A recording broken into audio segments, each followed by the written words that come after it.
ನಮಸ್ಕಾರ ಕರ್ನಾಟಕ, ಎಲ್ಲರೂ ಹೇಗಿದ್ದೀರಾ? ಚೆನ್ನಾಗಿದ್ದೀರಾ ಅಂತ ಭಾವಿಸ್ತಾ ಡ್ರೋನ್ ಪ್ರತಾಪ್ ದೊಡ್ಡ ಹೆಡವಟ್ಟು ಗುರು. ಏನಪ್ಪ ವಿಷಯ ಅಂದ್ರೆ, ಇವಾಗ ಏನಾಗುತ್ತೆ ಅಂದ್ರೆ, ನಾನು ಏನು ಮಾಡ್ತಾ ಇದ್ದೀನಿ ಅಂತ ಒಂದು ಸ್ವಲ್ಪ ಪ್ರಜ್ಞೆ ಇರಬೇಕು ಮನುಷ್ಯನಿಗೆ. ಒಂದು ಆಶೀರ್ವಾದ ಮಾಡಿದ್ರು, ಬಿಗ್ ಬಾಸ್ ಅಲ್ಲಿ ರನ್ನರ್ ಅಪ್ ಕೂಡ ಆದ್ರು. ಇವರ ಮೇಲೆ ಏನೇನು ಆರೋಪಗಳು ಬಂದಿತ್ತು ಅದನ್ನೆಲ್ಲ ಬದಿಗಿಟ್ಟು ಒಂದು ಸಪೋರ್ಟ್ ಮಾಡಿದ್ರು.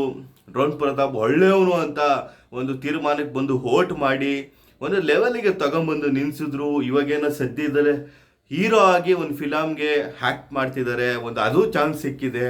ಈ ಟೈಮಲ್ಲಿ ಇವೆಲ್ಲ ಬೇಕಾಗ್ರು.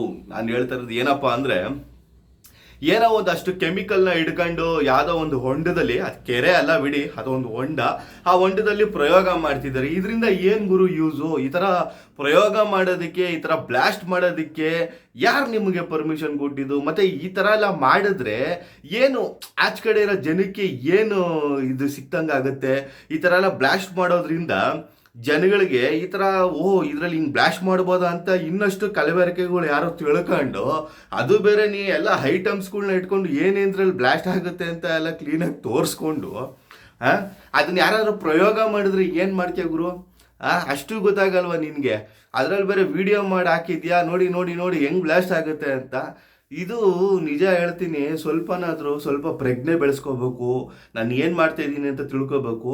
ಇದ್ರ ಬಗ್ಗೆ ಸ್ವಲ್ಪ ಸಾಮಾಜಿಕ ಜಾಲತಾಣದಲ್ಲಿ ಕೆಲವೊಂದು ನ್ಯೂಸ್ ಚಾನಲಲ್ಲಿ ಪಬ್ಲಿಕ್ ಆಗ್ತಿದೆ. ಇದ್ರ ಮೇಲೆ ಕ್ರಮ ತಗೋಬೇಕು ಅಂತ ಹೇಳ್ತಿದ್ದಾರೆ. ಇದು ಮುಂದೆ ಏನಾಗುತ್ತೋ ಏನೋ ಗೊತ್ತಿಲ್ಲ. ಇನ್ಮೇಲಾದರೂ ಎಚ್ಚರಿಕೆಯಿಂದ, ಸ್ವಲ್ಪ ತಿಳುವಳಿಕೆಯಿಂದ ಇರೋದನ್ನ ಕಲಿಬೇಕು ಅಂತ ಈ ಒಂದು ಸಂದರ್ಭದಲ್ಲಿ ಹೇಳ್ತೀನಿ. ಆಗ ಸಪೋರ್ಟ್ ಮಾಡಿದ ಜನಗಳಿಗೆ ನೀನು ಏನು ಮಾಡ್ತಿದ್ಯಾ ಅಂತ ಸ್ವಲ್ಪನಾದರೂ ಥಿಂಕ್ ಮಾಡ್ಕೊಂಡು ಇನ್ಮೇಲೆ ವಿಡಿಯೋ ಮಾಡು ಅಂತ ಈ ಒಂದು ಸಂದರ್ಭದಲ್ಲಿ ಹೇಳ್ತಾ, ಮತ್ತೆ ಸ್ನೇಹಿತರೆ, ಇದ್ರ ಬಗ್ಗೆ ನಿಮ್ಗೆ ಏನು ಅನ್ನಿಸ್ತಿದೆ ಅದನ್ನು ಕಮೆಂಟ್ ಬಾಕ್ಸಲ್ಲಿ ತಿಳಿಸಿ. ಆದಷ್ಟು ಈ ಒಂದು ವಿಡಿಯೋನ ಶೇರ್ ಮಾಡಿ, ಲೈಕ್ ಮಾಡಿ, ಮುಂದಿನ ಅಪ್ಡೇಟ್ಗಳನ್ನ ಕೊಡೋದಕ್ಕೆ ಇಷ್ಟಪಡ್ತೀನಿ. ಅಲ್ಲಿವರೆಗೂ ನಮಸ್ಕಾರ.